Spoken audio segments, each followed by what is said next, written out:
Hey guys, how's it going? Today I'm going to show you how to install Xcode.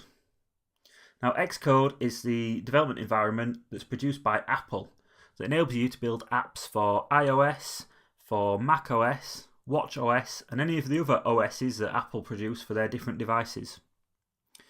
So to begin with, things that you're going to need to install Xcode is going to be a Mac computer, an Apple Mac or an iMac, or a MacBook.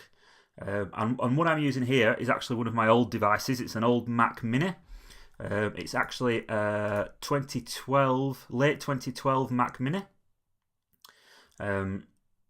Pretty basic. Certainly a lot slower than any of the Macs you can buy brand new today. So this is an old machine that I've just wiped clean so that I can do a clean install and show you what it's like to install Xcode from scratch. So this is going to be, if it works on this, basically it's going to work on anything that you can buy brand new from Apple at the moment. Also the specs are on screen there, and use these to gauge if you're going to buy a second-hand Mac. Obviously try and get the fastest you can possible, but it also depends on what you're going to be developing. If you're just going to be building sticker packs, you're not really going to need much power in order to produce those. But if you're going to be building some complicated macOS applications with some data analysis and lots of functionality, then you might want to get something a little bit faster. But yeah, so today I'm going to show you late Mac 2012 Mac Mini, 2.5 GHz Intel Core i5 with 4 GB of RAM. So I think when I bought this was about the mid-spec Mac Mini. Like I say, probably a lot slower than anything you can get from Apple today. So where do we start to get Xcode? So when you boot up your Mac, everybody should have the App Store. Generally, out of the box, the App Store will be pinned to your bar at the bottom here. If it's not, you can go into your Launchpad and you can find the App Store in the Launchpad. There it is. So let's launch the App Store. So hopefully you're familiar with what the App Store looks like. Basically, you've got the front page here where Apple are trying to sell you the latest apps with quick links and so on down the side.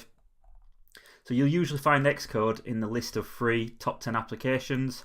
So there we go, there's Xcode, the developer tools. If you can't find it in there, into the search box, type in Xcode, press enter. And there it goes, up it comes in the top corner. There's also lots of extra add-ons and so on there, but if you're starting with Xcode, just ignore those for now. Wait until you're into a bit more of the complex stuff. So we can click on Xcode here.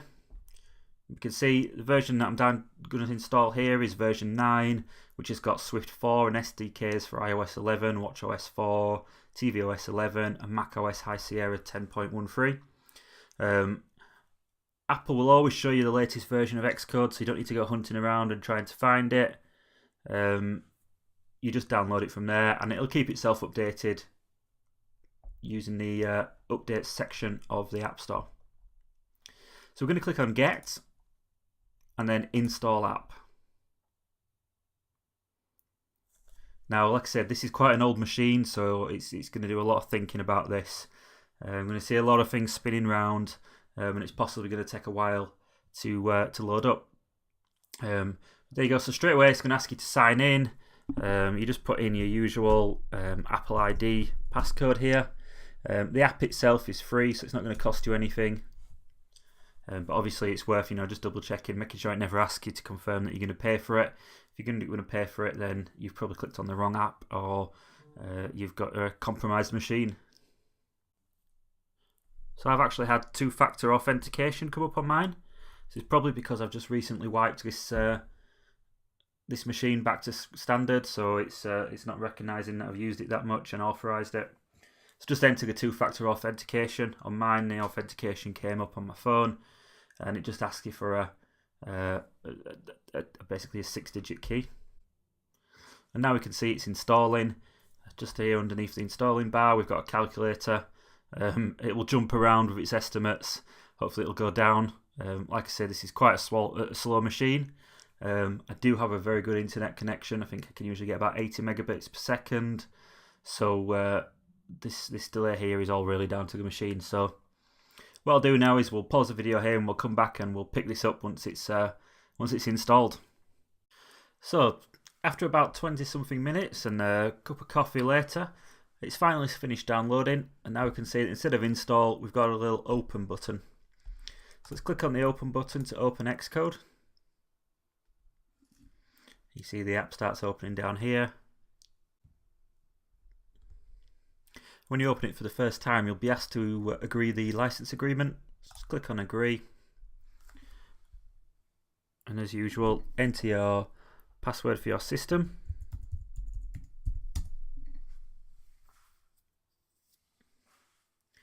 The installation will carry on where it just installs a few more components that are hidden in the background. So it's finished installing the behind the scenes components, and now we've got the spinning colour wheel and the icon is still bouncing in the background. So let's just get the App Store out of the way, minimise that, and there we can see we've got Xcode open, ready to go, ready to get started with a new project. Now one thing that I like to do, because I use Xcode quite a bit, is just right click on the icon, go to options and click on keep in dock. That means it'll always be down here quickly for you to get to it rather than going through Launchpad. And that's it. So end to end, that was probably about 40 to 45 minutes. But like I say, this is on an old late 2012 Mac Mini. So it's quite painful, quite slow. Definitely a job where you want to just set aside a bit of time that you can do it in the background. Click install, go make yourself a cup of coffee, read a magazine, something you can do in the background. It's not very labour intensive. For this video, what I've done is I've shortened the sequences because nobody wants to sit and watch a video of a program loading. But as you can imagine, with anything that Apple do, they make it super easy for anybody to just jump in and do and just work it out for themselves. It's not difficult, it's not hard. Hopefully it's the first step on your journey to becoming an application developer and getting your app out there in the various different app stores and get people using it. And make your idea come to life. If you like this video, please click on the like button, and if you want to see more videos about application development, click on the subscribe, and they'll be dropping into your feed on a regular basis. Thanks.